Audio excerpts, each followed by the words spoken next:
2026 சட்டமன்ற தேர்தலுக்கு அதிமுக பாமக கூட்டணி கையொப்பமாகிவிட்டது. இந்த நிலையில் தற்பொழுது பாமகவில் கடந்த சில மாதங்களாகவே உட்கட்சி பூசல், தந்தை மகனிடையே கருத்து வேறுபாடுகள் நிகழ்ந்து கொண்டிருந்த சூழலில் எங்கே செல்வார் ராமதாஸ் என்ற கேள்வி எழுந்திருக்கிறது. ராமதாஸின் நிலைப்பாடு என்ன என்ற கேள்வியையும் பார்க்க வேண்டியதாக இருக்கிறது. இது குறித்த விவரங்களோடு இணைகிறார் நம்முடைய செய்தியாளர் ராஜேஷ். தற்பொழுது எங்கே செல்வார் ராமதாஸ்? ஏன்னா பாமக அதிமுக கூட்டணி உறுதியாகிவிட்டது, கையொப்பமாகிவிட்டது. தொகுதி விவரங்கள் பின்னர் அறிவிக்கப்படும் என்று தெரிவிக்கப்பட்டுவிட்டது. தற்பொழுது பாமக நிறுவனர் ராமதாஸ் எங்கே செல்வார்? அவருடைய நிலைப்பாடு என்ன?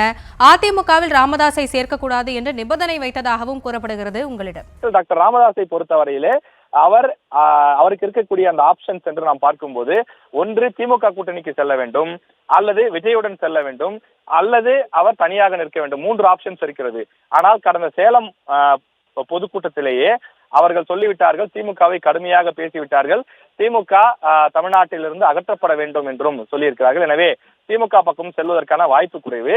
இது தவிர அங்கு திருமாவளவன் வலுவாக இருக்கின்றார். திருமாவளவன் அவர்கள் ஏற்கனவே சொல்லிவிட்டார், அன்புமணி தரப்பு வந்தாலும் சரி, டாக்டர் ராமதாஸ் தரப்பு வந்தாலும் சரி, பாமகவில் எந்த பிரிவு வந்தாலும் நாங்கள் இந்த கூட்டணியிலே இடம்பெற மாட்டோம். நாங்கள் இந்த கூட்டணியிலே திமுக கூட்டணியிலே தொடர வேண்டுமானால் பாமக சம்பந்தப்பட்ட தலைவர்கள் இந்த கூட்டணிக்கு வரக்கூடாது என்று திருமாவளவன் நிபந்தனை விதித்திருக்கிறார். எனவே டாக்டர் ராமதாஸ் தரப்பு அதிமுக பக்கமும் செல்ல முடியாது, திமுக பக்கமும் செல்ல முடியாது. மீதம் இருப்பது விஜய் தரப்பிலான கூட்டணி. விஜய் தரப்பிலான கூட்டணியை அவர்கள் சேர்த்துக் கொள்வார்களா, அல்லது டாக்டர் ராமதாஸ் தரப்பு தனியாக தேர்தலை சந்திப்பார்களா? அதாவது தனித்து தேர்தலில் பாமக ஒரு முறை 2016 தனித்து போட்டியிட்டு இருக்கிறது, ஏற்கனவே 1991 போட்டியிட்டு இருக்கிறது.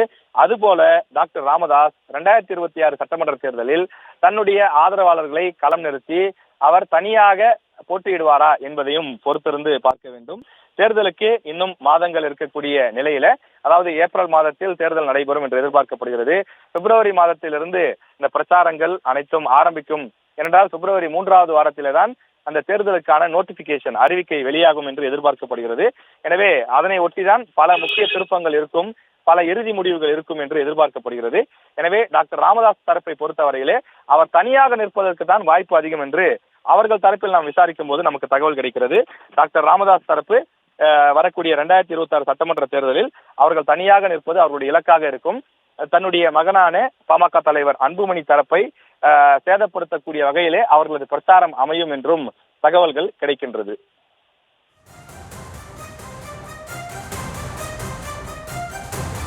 விவரங்களுக்கு நன்றி ராஜேஷ்.